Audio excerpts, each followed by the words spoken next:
Tom Khalil is the Deputy Director for Policy for the White House Office of Science and Technology.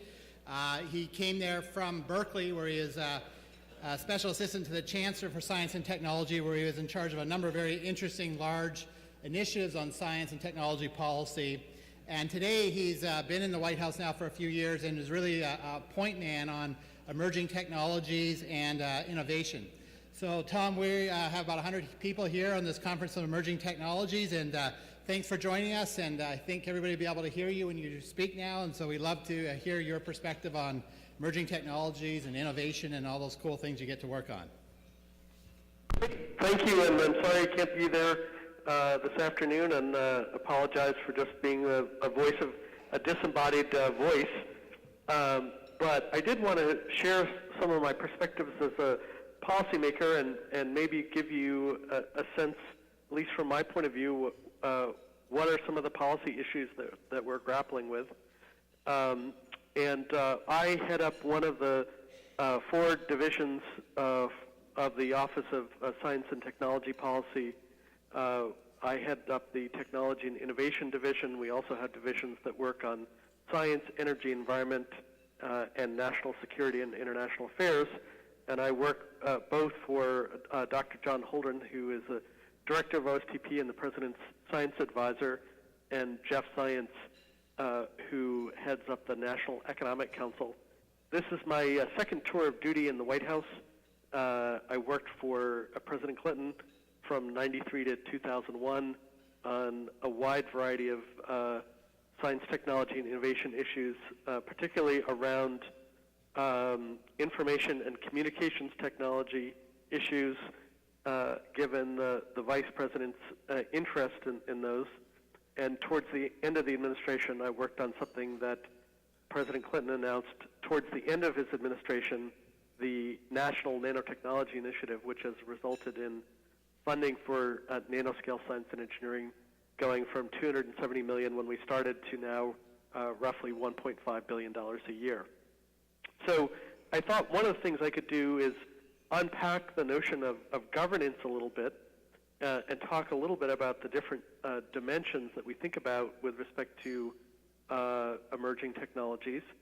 And one is clearly the role that the federal government plays in the support of the development of emerging technologies, particularly through both agency and multi-agency research initiatives.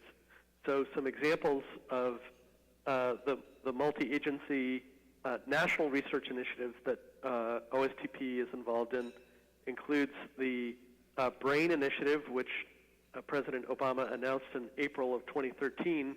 That's a multi-agency effort involving the National Institutes of Health, DARPA, and the National Science Foundation, aimed at dramatically increasing our understanding of how the brain works through a focused investment in neurotechnologies that will hopefully allow us to measure the real-time interaction, not just of thousands of neurons, which is the current state of the art, but hopefully millions of neurons, and that might enable us to understand how higher-level phenomena like memory and learning and perception and action and consciousness emerge from the interaction of entire neural circuits. Other research initiatives that we work on include the National Robotics Initiative, which the President announced at a speech he gave at Carnegie Mellon University in June of 2011. The Materials Genome Initiative, which is aimed at reducing the time required to discover, develop, and make advanced materials by at least 50%, using things like modeling and simulation and open source databases of materials properties. The Big Data Initiative, which we announced in March of 2012. Several initiatives in the area of advanced manufacturing, particularly something called the Manufacturing Innovation Institutes, which are aimed at helping to address the valley of death between basic research and private sector investments in product development. So that's one very important role for the government, is the development of these national research and development initiatives in specific areas of emerging technologies. The second, which I think is really important, is to try to identify some ambitious but achievable goals for emerging technologies. And as we see increasing advances not only in information technology but the life sciences and advanced manufacturing and new materials, I think some of the most important questions shift from what can we do to what should we do. And so one of the things that the administration has done is to try to identify the moonshots of the 21st century. So in the same way that President Kennedy said, let's put a man on the moon by the end of the decade, and in the 1980s there was a decision to sequence the entire human genome, and following that to lower the cost of sequencing the human genome from $100 million to $1,000, we have encouraged departments and agencies to identify similarly ambitious and important goals. So the Department of Energy has two clean energy grand challenges, one called Sunshot, where the goal is to make solar as cheap as coal by the end of the decade, and another one called EV Everywhere, which is designed to make an electric vehicle as convenient and affordable to own as a gas-powered vehicle. But we're also seeing companies pursue grand challenges. So Elon Musk, the CEO of SpaceX, has said, I want to die on Mars, but not on impact. So his modest grand challenge is to make humanity a multiplanetary species. And universities are also getting involved. So a growing number of universities have established Grand Challenge Scholars Program, where undergraduates are allowed to organize their coursework, their research, their experiential learning, and their international work around one of the 14 grand challenges identified by the National Academy of Engineering. And some universities, like UCLA, are also organizing large-scale research initiatives, like how could you dramatically increase the level of sustainability at a regional level for the LA region by 2050 around a grand challenge.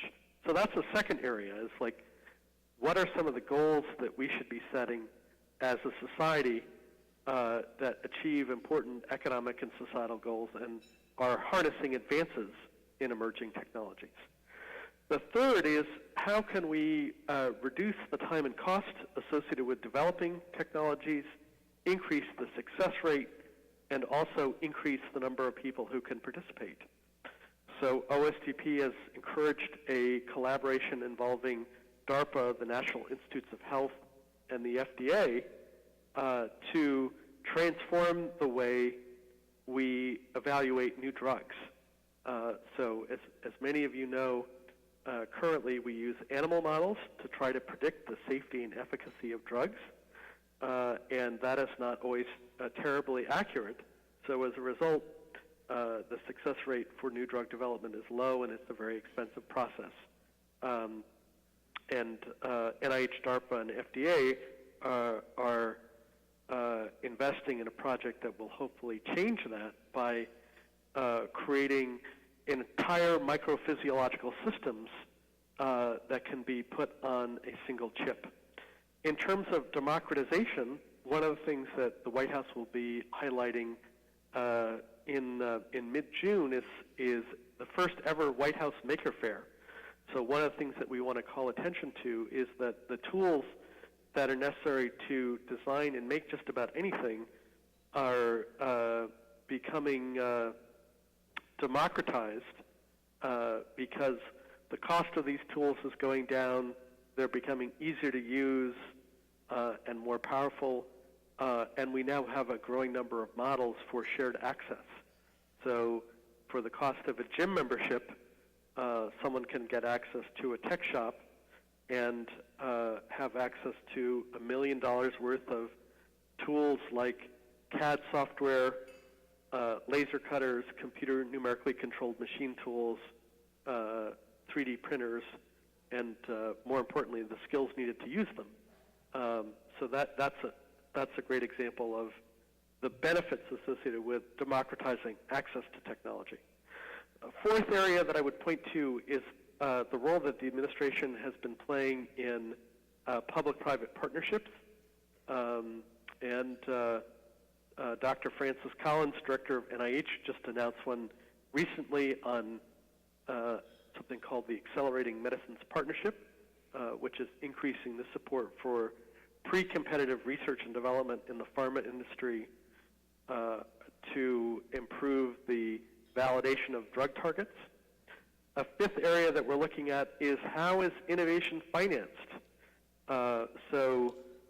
One of the challenges that many observers are pointing to is that for things that are very capital efficient and don't require a huge amount of capital, that there's lots of angel investment and venture capital investment for innovations in that area, but it is definitely more problematic for innovations that are more expensive to commercialize and take a lot longer.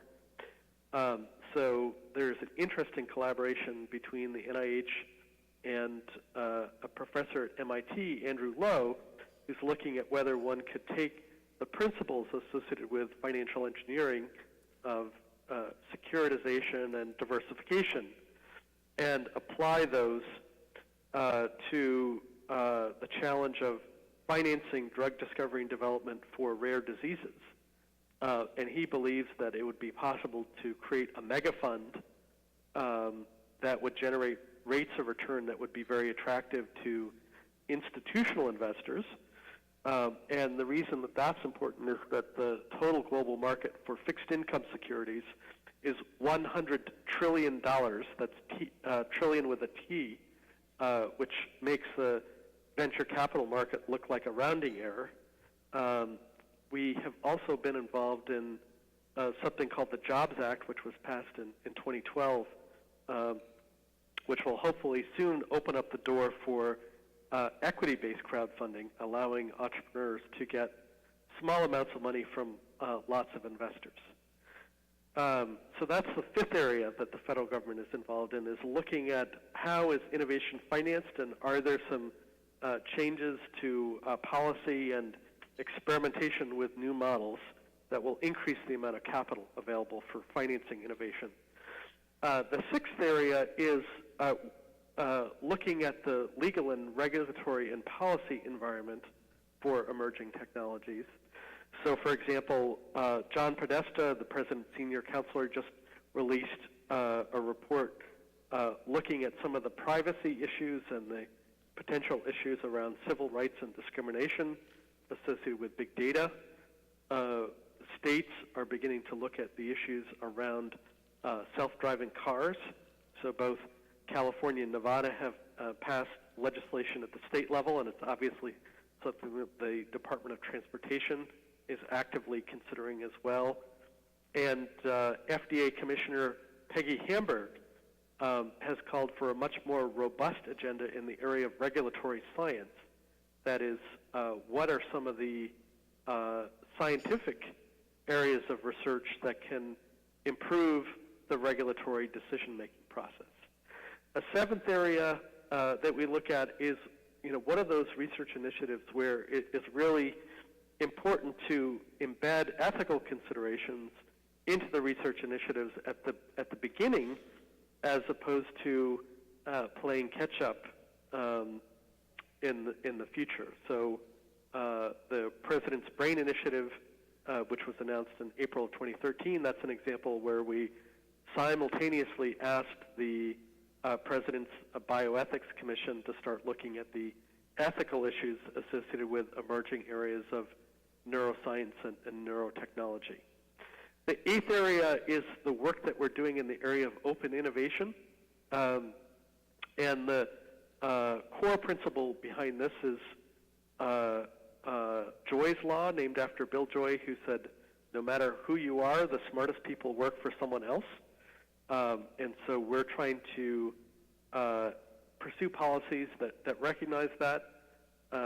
Things like open data, where we're making data available in bulk downloadable, machine-readable format and encouraging third parties to develop applications that take advantage of that, and increasing our use of incentive prizes as ways of stimulating innovation. So the government can put out a problem, specify what the reward is for achieving it, and how decisions will be made about identifying the winning solution or solutions.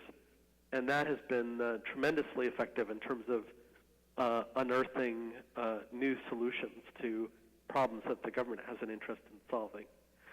A ninth area that we think about is how can the government encourage the development of applications of technology that market left to its own devices may underinvest in.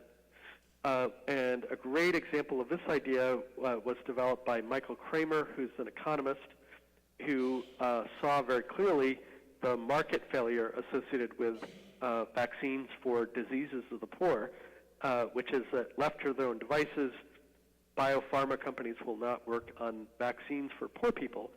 And he came up with a very clever and elegant solution, which was ultimately embraced by 5 countries and the Gates Foundation.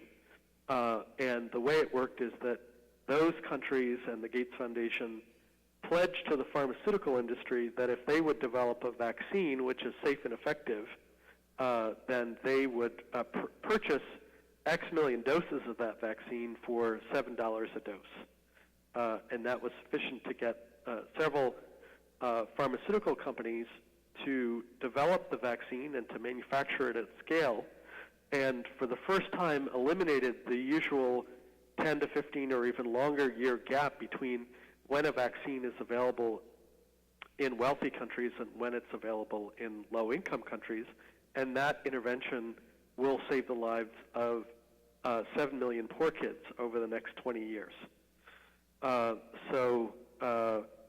We're interested in whether that a similar approach of shaping markets for new technologies can be applied not only in areas of global health, but other areas as well. So I'm organizing a workshop on the extent to which that could be used to accelerate the development of high-impact learning technologies that would be as effective as a personal tutor, engaging as the best video game, and that would improve the more students use them. And finally, the last dimension of governance that we think about that I think is very important is experimentation. Because whenever you have a new technology, I don't think it's going to be obvious about what the right model for governance is or what the right legal, regulatory, and policy environment is. So the more we can increase the capacity of not only the federal government, but state and local government as well to take advantage of our laboratories of democracy to experiment with new approaches, I think the better off we are. So one recent example of that is the FAA, with strong support from Congress, is creating a set of regional test sites to explore ways to integrate unmanned aerial systems into the national airspace. And obviously there's some important safety issues about how you do that in a way that allows new markets for unmanned aerial systems like precision agriculture to take off, but do so in a way that is safe for pilots and passengers, and also to obviously look at the important privacy issues that are triggered by unmanned aerial systems. So we can do these pilots in or experiments in a conscious way, but we can also take advantage of the natural experimentation that occurs when states and regions and localities pursue different approaches to the regulation of emerging technologies. So those are the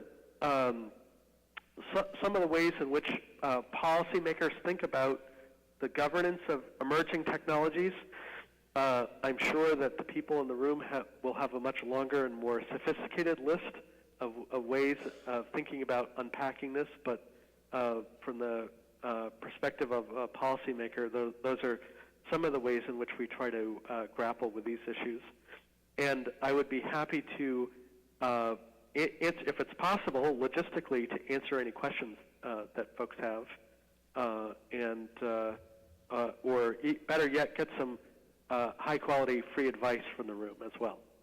Great. Well, thank you. There's a lot of stuff on your agenda, and many of them overlap with what we've been talking about here.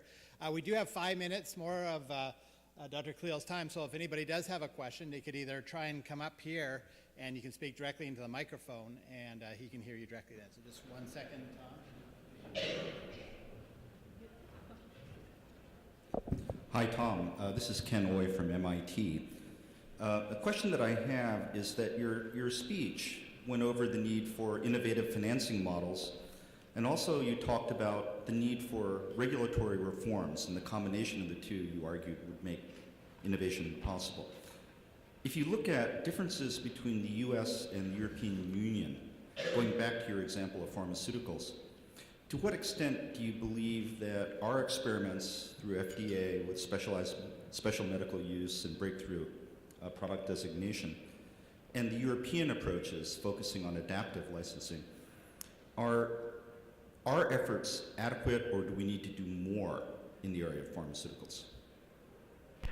Yeah, I think we need to do more, in part because the trend lines are discouraging. There was a Nature article talking about Eroom's law, that is Moore's law in reverse, which suggests that the time and cost associated with drug development has been roughly doubling every 8 years.